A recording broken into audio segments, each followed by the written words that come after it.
To begin with, I am going to make an even number of stitches. Here I made 14 stitches. Then I am going to make plus 2 stitches.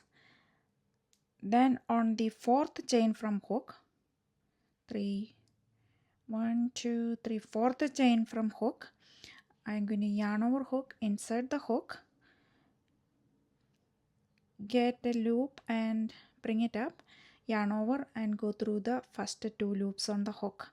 Now I have 2 loops on the hook. Now I am going to the next stitch and do the same thing. Insert, bring up a loop. You saw that I yarn over first. I will show you one more time. Yarn over first, then insert the hook into the next stitch, bring up a loop, yarn over, go through the next 2 loops on the hook. Now we have 3 loops on the hook.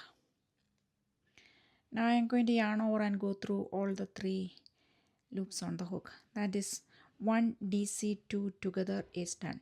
Then make a chain 1. Then go into the next stitch, make a half of the double crochet, then yarn over and go to the next stitch, make half of the double crochet, then yarn over and go through all the 3 to finish DC2 together or 2 double crochet together. Now make 1 chain. Repeat that one all across. We will do 2 more together.